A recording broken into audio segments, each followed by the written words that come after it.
If cursing is a sign of intelligence, then these two are brilliant. Meet award-winning radio show hosts Jonas Bilbor and Carol Pesci as they interview smart people, unwind, and cut loose, and offer up a tidbit or two of advice to help you grab the world by the balls. It's Happy Hour. Live straight up, with a twist. Alcohol may or may not have been involved in the making of this show. Please watch responsibly.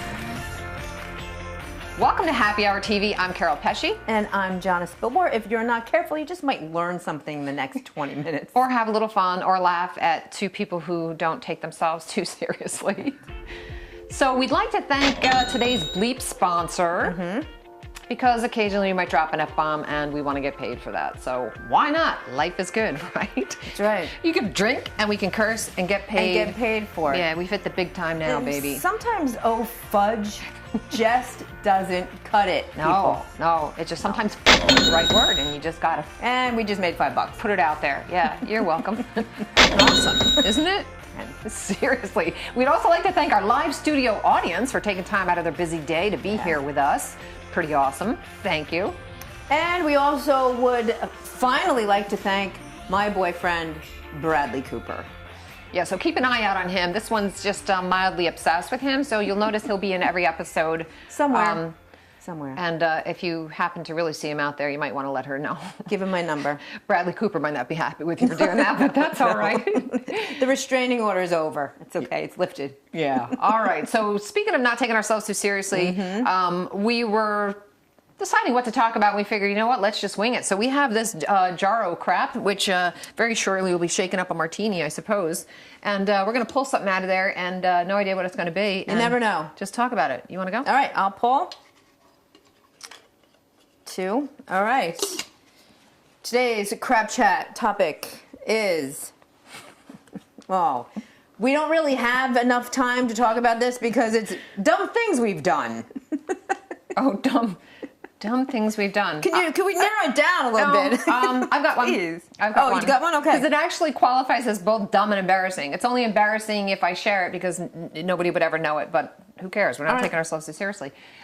So one day I was in a hurry, had not budgeted my time really well. I was rushing to get out the door. I had to pee, and everything was going wrong. Like technology, my computer, internet, everything. It was like one of those days. Everything's going wrong. Got to pee before I run out the door. I'm running late. I sit down to pee, and I'm peeing sideways. And I'm like, great. Now what's wrong with me? Oh. Because that's the way this day is going. I did. Come to find out, I neglected to remove my thong. And, yep, I was peeing right through it. Yep, there you go. You're welcome. Hello, America. True story. That wasn't TMI. No. True story. Are you going to add to that, or is that enough? I don't think I can top it. If I can't top it, I'm not. That was pretty good. And you were a grown-up at the time. I was a grown-up, yeah. It was, wearing the thong. And I thought there was something wrong with me. Well, there was. Slow down, That's right? funny. There's a lesson in slowing down right there. Definitely. Oh God, at least I was home. Thank God. It would have been another commando day. Don't you also, we'll save this one for another. Don't you also have a story involving a large piece of toilet paper attached to you someplace when you weren't at home? On your foot, your skirt? No, that wasn't you? I think that was you. Was it somebody else? I don't think that never No, did it was happen to not me. Or tucking in, maybe we talked to a guest who tucked in their dress inside their pantyhose. That wasn't me either. I do have a fabulous wardrobe malfunction story, which you're not going to share today. You're going to just keep watching for it, right? It'll come out at some point. All right. So anyway, let's get to our guest. Today we have Dr. Elizabeth Lombardo. She is a psychologist. She's a regular on the Today Show. She's all about living your best, happiest life. She's a sister from another mister, right? Yep. To both of us. And what we wanted to talk to her about today is why haters hate. Why are they doing it? And so we can understand it more and not do it ourselves and shrug it off when it happens to us. So Dr. Lombardo, welcome to our show. Thank you. Thanks for having me. This is great. Look at how pretty she is. Oh my God, she's smart, she's brilliant, she's successful, she's happy, and she's gorgeous. And we should hate her, but she's going to tell us why we shouldn't. Yeah, so help us understand that. Why, and we see so much of it lately with social media. Why are people committing, what do we call it, psychological vandalism? Why are haters hating? So what's important to realize is haters hate not because of you, but because of what's going on inside of themselves. Ha. So what we say to ourselves in this beautiful brain in ours affects every single interaction and interpretation we have in this world. Someone who is constantly judging and criticizing themselves is also constantly judging and criticizing other people. So what's really going on is they're beating themselves up, but they're taking it out on other people to try to push others down so they feel better about themselves. And that actually backfires. You would think on the surface of it, if I make fun of that person and make them feel worse, I'm going to look better in my own eyes. And that, I think, actually backfires. In the long run, we don't feel better about ourselves, right? Well, it backfires in two ways. One, pushing someone else down to feel better about yourself, it may help you kind of in the short term, but really in the long term, it doesn't help you feel better about yourself. Your true self knows that's not a good thing to do. It also hurts you because how do other people react to that? You know, I think more and more our society is becoming a lot smarter and more savvy and realizing that, you know what, that's not an okay thing to do. So less people are going to like you, even though you think it's going to make you look better. So what happens, Dr. Lombardo? How should we handle the haters? In other words, because you just said something that struck me. If haters hate because they don't like themselves, should you A, engage with them at all? And if you do, instead of saying, hey, you're a jerk for being a hater, are we supposed to embrace them and say, boy, your hair looks terrific today? Like, how should we handle a hater? You know, it's a good question. I'm going to tell a quick story. When my oldest daughter was about 8 years old, she was at camp. And I've always taught my children, why do bullies bully? They roll their eyes and they say bullies bully because they're unhappy. So my daughter, when she was 8 years old, she's got red hair and she's like this little peanut. This older girl was bullying a younger girl. And my little tiny redhead goes up to the bully and says, you must be really unhappy right now to be talking to her like that. Within 2 minutes, my daughter had taken this girl into the other room. They played together, and there was no more bullying for the rest of camp that summer. Now, wow, that may work in some situations. That may not necessarily work in others. The first step, though, when you're dealing with mean people is don't personalize. And that's the hardest step. Right? It's hard not to personalize what they're saying, but if you can take a step back and realize that this is their conditional self-worth, this is their attempt to feel better about themselves, it really has nothing to do with you, then you can keep that stress down and be rational in terms of your next step. So if somebody says to you, you suck, it's really, we don't really, I mean, I guess we could say to ourselves, of course I don't suck, but when they're saying that to us, they really mean that they themselves suck and they're just projecting it out on us? They mean that they're trying to put you down so they feel better about themselves. Yes. And here's the thing. I was on the Today Show once and we were talking about the power of words. And I made a statement that a couple of people on Facebook were rather harsh about. So I'm going to say the statement and then I'm going to explain it. Words only hurt if we let them. Right? So Eleanor Roosevelt, no one can make you feel inferior without your consent. What that means is you actually have to believe, at least on some level, what a hater is saying to you in order for it to hurt.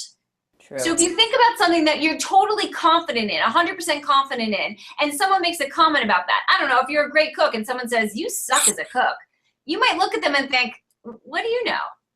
It doesnof hurt them. So it's also an opportunity for us to realize that, hey, you know what? Even though we might be confident, there's some places that are still kind of those bruises or those button places for us that, you know, we don't have to be powerful over us. Right. We're vulnerable in certain areas. Like if somebody said to me, you have horrible taste in shoes, I would probably cry because that's important to me. But I think I'm getting it. I'm getting it now. Again, it only hurts if we let it. So it's if someone says something to us, take a step back. And this isn't easy stuff to do.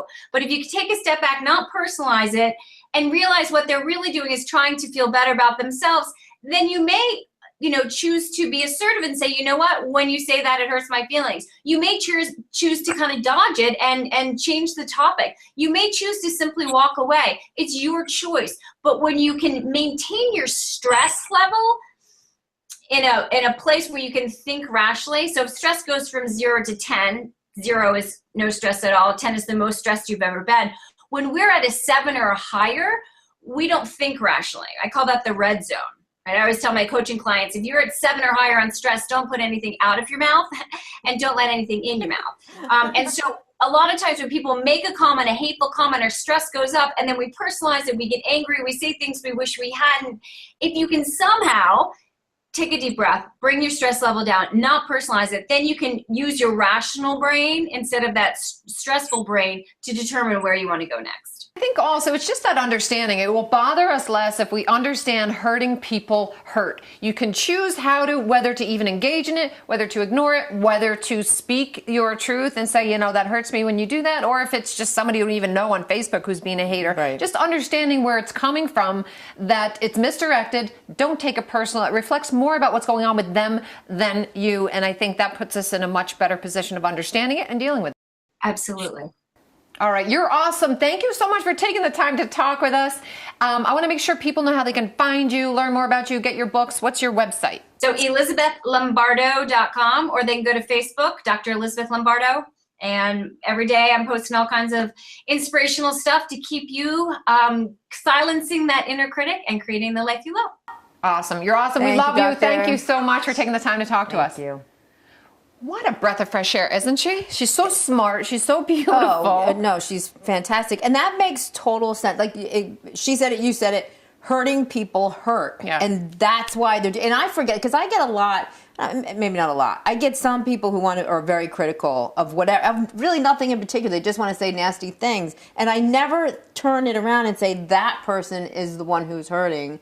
So I shouldn't let it bother me. It's much more a reflection of them than it is on you. Yeah. Wow, great stuff. So as we wanted to do with our show, it's part content. We wanted to bring you some good stuff, some information, some smart, brilliant, and happen to be gorgeous this time people, to give you some good content to help you live your best, happiest life. And at the same time, not always take ourselves so seriously. So here is a bit of a taste of us out on the loose, possibility of alcohol involved.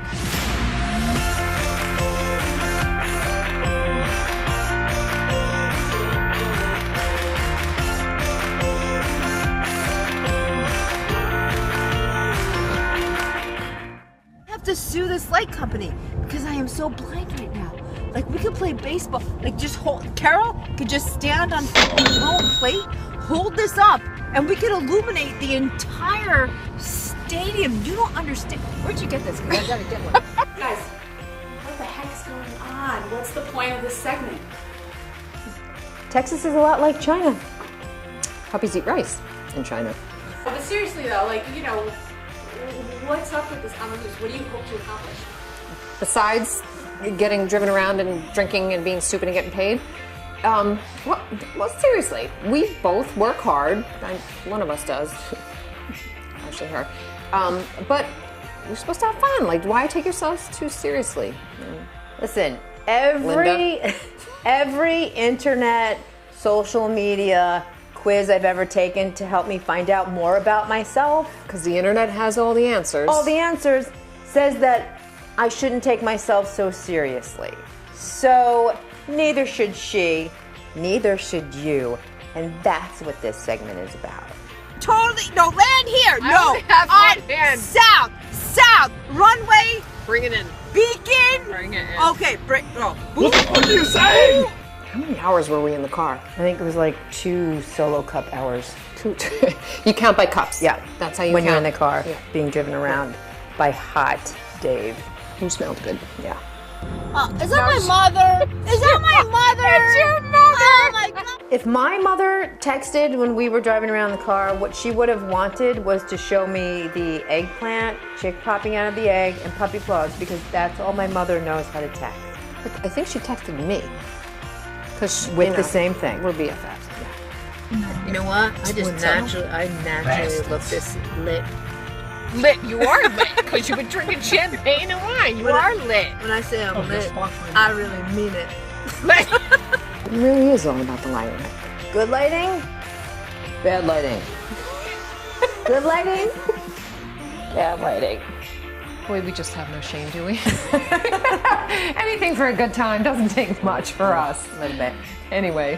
All right, so we are wrapping up, and we would like to thank today's Bleep sponsor, of course, and not to mention our vast studio audience of one. And of course, you for taking the time to tune in and put up with our shenanigans and listen to our show. Okay, make sure you visit our website, netchicks.tv.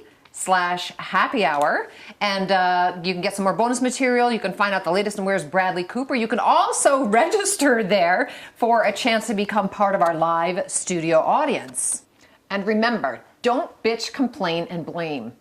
Talk about what's right with people, life, and the world. Stop waiting for someone else to do it for you and take charge of your life and attitude. Until next time, cheers bitches. So if this is your first time being exposed to us, we figured it would make sense to give you a little bit of the backstory.